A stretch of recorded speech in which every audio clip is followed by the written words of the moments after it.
Most people spend their entire lives trying to earn more money, a better job, a promotion, a side income, always chasing a bigger salary. But there's something that most people never stop to question.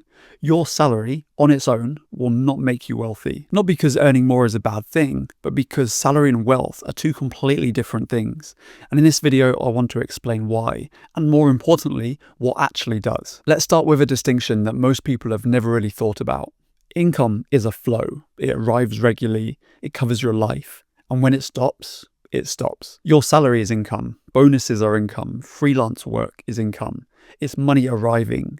Wealth is different. Wealth is a stock. It's what you own. Assets. Things that have value independently of whether you show up to work tomorrow. And this is a critical point. Income is not wealth. Think about it this way. A GP earning £120,000 a year and spending every penny of their take-home pay is not building wealth, while a teacher earning £40,000 per year but investing £500 per month is. And I saw this working in asset management. Of course, earning more helps, but the people who had genuinely built something weren't always the highest earners. They were the ones that understood the difference between these two things and started converting one into the other as early as possible. And every pound you convert from income into assets is buying you a small amount of permanent compounding return, dividends, interest, portfolio growth. Things that keep working, whether you're at your desk or not. Do that consistently over a long enough period, and eventually those assets will generate more than your salary does. At that point, you have choices that most people around you don't have. So if the distinction is clear, why do so many people earn more money year on year and still feel like they're not getting ahead? 2 words: lifestyle inflation. Clearly there's regular inflation too, but focusing specifically on the lifestyle side here. Ask most people what they'd do with a £10,000 pay rise, and most of them will tell you that they would save more. But ask them again in 3 months' time after they've received it, and for most people, their savings rate wouldn't have changed at all. This is just how it tends to work for most people. Spending increases in line with income, and a lot of the time it doesn't even feel like a conscious decision. A slightly better car, a nicer flat, eating out more, a better holiday. None of these things on their own are unreasonable in isolation, but collectively, they absorb that raise before it's ever had chance to grow. I went through this myself in my 20s. Every time I got a pay rise, there was just something that always seemed to fill the gap. And actually, in a lot of cases, I was living above my means. So when I did get a pay rise, it was just to catch up. And when you play this game, you never really allow your investments to compound. I had a good habit of investing regularly. I used to get up to about £4,000. And then I'd go and spend half of that on an annual holiday. And it never really allowed the chance for that to grow. And this is not to say that you shouldn't have those experiences, especially at a young age. But if I'd allowed my investments to compound to say £20,000 first, then if I was getting roughly an annual return of around 10%, then that's that £2,000 to spend on an annual holiday. That's just investment returns. You're not actually eating into capital. It was always a classic line of, I'll save more when I earn more mindset.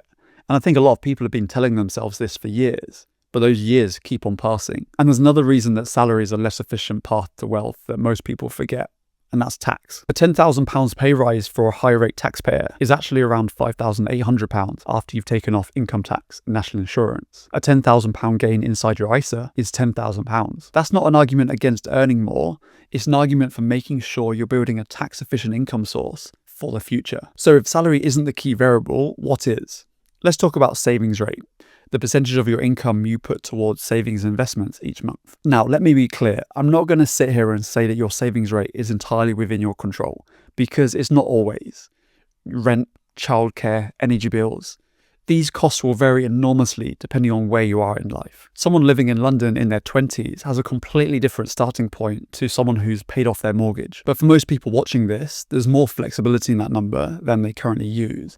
And the impact of finding a few extra percentage points is bigger than you may think. For example, on a salary of £40,000, your take home is roughly £2,600 a month. Someone saving 5% of that is putting away around £130 a month. Over 20 years at 7% annual returns, that builds to around £67,000. But someone saving 20%, that's £520 a month, builds to around £267,000 over the same period. Same salary, same 20 years, 4 times the outcome, just from the percentage. And here's where it gets interesting. A person earning £40,000 and saving 20% will accumulate more wealth over 20 years than someone earning £100,000 and saving 5%. On £100,000, 5% of take home is roughly £275 a month. Over 20 years at 7%, that builds to around £142,000. The person on £40,000 saving 20% ends up with £267,000, nearly double on less than half the salary. Now, practically, how do you think about splitting your income? One framework I find useful is using something like the 65-15-20 rule. 65% goes to your fundamentals, your rent or mortgage, food, bills, transport, the non-negotiables. 15% goes to your savings and investments. This is a number we've been talking about and the one that builds your future. And then the remaining 20% is yours to enjoy, guilt-free, holidays, eating out, whatever matters to you. The reason I like this framework is it's proportional.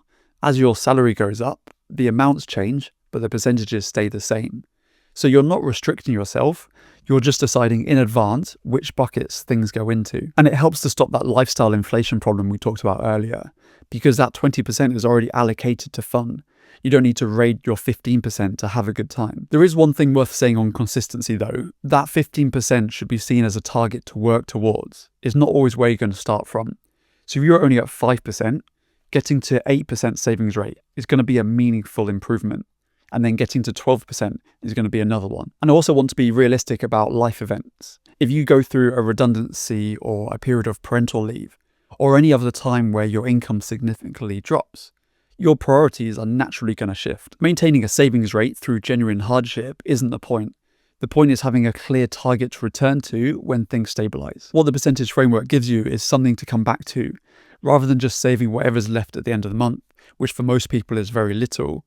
You have a structure that works at any income level. Calculate your savings rate this week. Once you know that number, you can start moving it. If you really want to simplify your investing, I have a free ETF cheat sheet you can download. It gives you my favorite ETFs across different regions and makes it really easy to compare. The link's in the description below. So we've covered what doesn't build wealth on its own, but what actually does. It's assets that can generate income independently of your time. And for people in the UK, the most accessible and efficient version of that is a straightforward investment portfolio inside a pension or an ISA. I know that sounds boring, but boring is genuinely underrated when it comes to building wealth. Think about what happens when a portfolio gets to a certain size. At £100,000, a 7% annual return generates £7,000 in growth per year. That's about £580 a month, just sitting there, compounding. For a lot of people, this is the tipping point where their investments are doing more of the work than their contributions. At £500,000, that same return is around £35,000 a year. If that's in an ISA, it's roughly the equivalent of a 45k salary, and it requires you to do absolutely nothing. And this is the point we're working towards, the point where your assets are doing the heavy lifting instead of you. To be clear, I'm not saying you're going to get exactly 7% return every year. In fact, your returns year on year will be extremely variable, but it's what you can expect as a long-term average. So let's look at the practical order for building wealth in the UK. First, make sure you're getting the full employer match on your workplace pension. It's essentially free money, and there's genuinely nothing in investing that competes with it. Second, maximize your ISA. £20,000 of tax-free growth is one of the best tools available to you as a UK investor. And then third, if you've maxed both of these, you may want to look into investing into a general investment account, but because of the tax implications, you may also want to consider overpaying your mortgage, because paying off debt like this is a guaranteed return on your money. And the time variable here is massive. The earlier you start, the better. Someone starting investing at the age of 25 will have more than double the portfolio of someone starting at 35 by the time they get to retirement age. What I'm describing here isn't about becoming obsessed with money or restricting yourself. It's just about understanding that every month you have a choice. You can choose to spend your income on things that depreciate or disappear, or you can choose to convert a portion of it into assets that compound over time. So to put this all together, your salary is a tool. It's an important one, but it's not the same thing as wealth. Lifestyle inflation means earning more rarely translates into building more, unless you're deliberate about where the extra money goes. Tax makes a salary the most expensive form of income you can receive. It's your savings rate, not your income level, that's the variable that would determine your financial trajectory. And assets that generate income independently of your time are the mechanism through which wealth gets built. I hope you found that useful. Let me know your thoughts down below in the comments. And if you want to join my community, check out the link down below. I'll catch you in the next one.